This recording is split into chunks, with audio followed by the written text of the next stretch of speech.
Step onto the mat, student. Welcome to this explainer. Today we aren't just observing another dry biography. We are completely immersing ourselves in a masterclass. Our lesson focuses on the legendary little dragon himself, Bruce Lee. Now, if you think you already know everything about the man who single-handedly brought martial arts to the global stage, I want you to clear your mind. Today, we're studying how one singular philosophy of combat absolutely transformed not just fighting, but global cinema and deep-seated cultural barriers. I want you to really meditate on these words for a second. Using no way as way, having no limitation as limitation. This isn't just some catchy phrase, right? It's the absolute foundation of literally everything Bruce Lee achieved. Because to reach true mastery in any discipline, you eventually have to step outside of those rigid, predefined boundaries. You have to become formless. And it's this exact concept of limitlessness that completely dictated his physical training, his vision for cinema, and his entire worldview. Now, hold that thought and just imagine this scenario. You're standing a mere 3 feet away from your opponent. And in the blink of an eye, just 0.05 seconds, you are flat on the floor. You've just been dropped by a punch you didn't even see coming. That was the blinding, lightning speed of Bruce Lee in reality. It was a speed that honestly defied the limits of the human body. An acupunch, perfectly designed to land before the opponent's brain could even communicate with their own wrist. Just incredible. Okay, let's dive into this. Lesson 1, the intercepting fist. So before he was this massive global icon, Lee was first and foremost a student of combat. And his martial arts journey, it didn't begin in some pristine, quiet dojo. Nope. It started in the gritty, dangerous reality of the 1950s. At that time, soaring crime and gang conflicts in Hong Kong led to these intense, bare-knuckle rooftop street fights. And Lee was frequently right there participating in them. To defend himself, he sought out proper training and found himself under the tutelage of the legendary Ip Man, where he learned the close-quarters art of Wing Chun. It was this exact combination, traditional instruction colliding with chaotic street survival, that planted the seed for a total martial arts revolution. And that revolution was Jeet Kune Do. The story goes that Lee engaged in a highly controversial, no-holds-barred private match in Oakland back in 1964. Now, he won the fight, but he was deeply unhappy that it lasted longer than he felt it should have. He realized that traditional, classical styles were simply too restrictive, too formalized, and just way too rigid for the unpredictable chaos of real-world combat. So what did he do? He developed what translates to the way of the intercepting fist. And let me be clear, this wasn't just a new set of moves to memorize. It was an entirely new, completely hybrid martial arts philosophy. And this brilliantly illustrates exactly how radical his approach was. Just look at his eclectic foundations. He didn't stubbornly stick to Chinese martial arts. Instead, he absorbed what was useful and threw out what wasn't.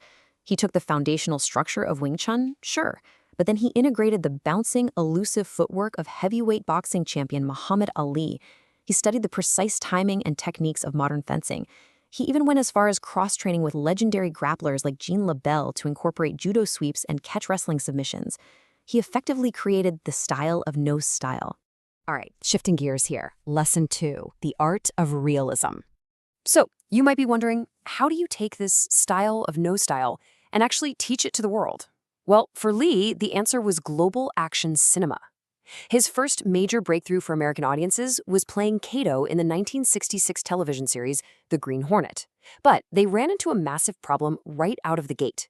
The American directors wanted that standard John Wayne-style brawling, the big, slow, looping punches. Lee flat out refused.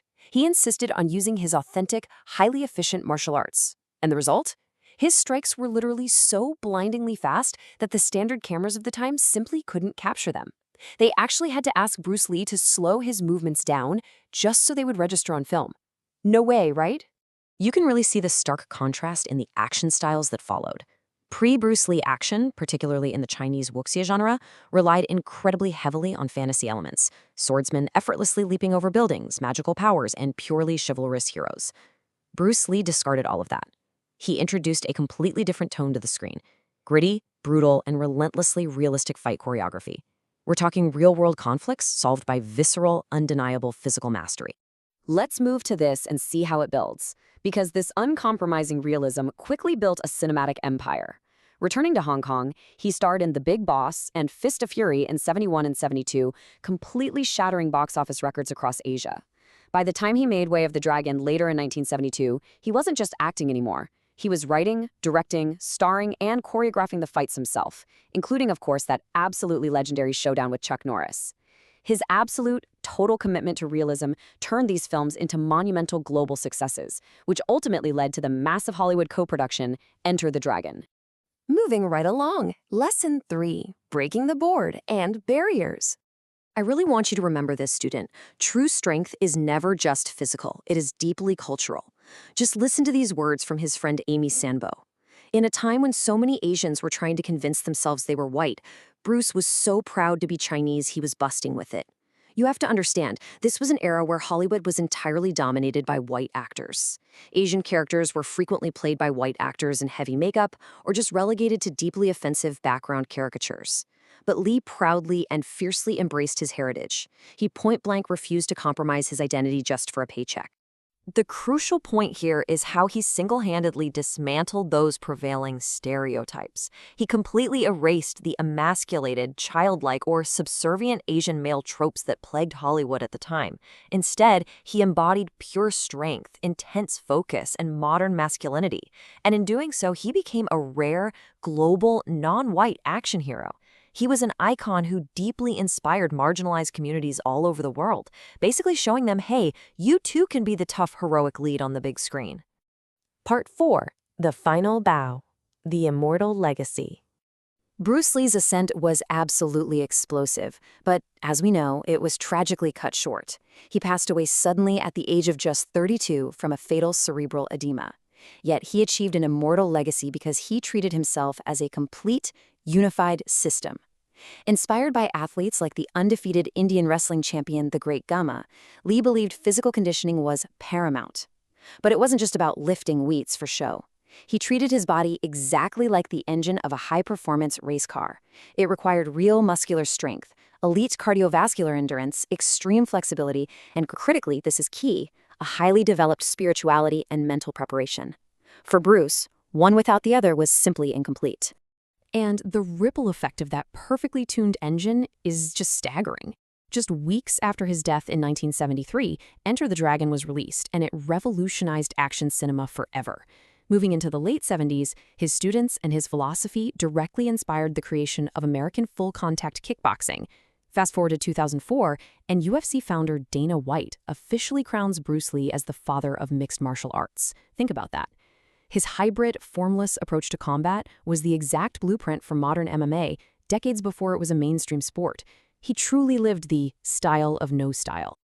As we close out this explainer, I want to leave you, the student, with a challenge. You've seen how Bruce Lee completely shattered the limitations of combat, of cinema, and of culture, simply by refusing to be bound by tradition. So ask yourself, how will you apply the shapeless, formless nature of water to the rigid obstacles in your own life? What boundaries are you currently accepting as absolute that are actually just waiting to be intercepted? Keep that in mind, stay focused, and I will see you in the next lesson.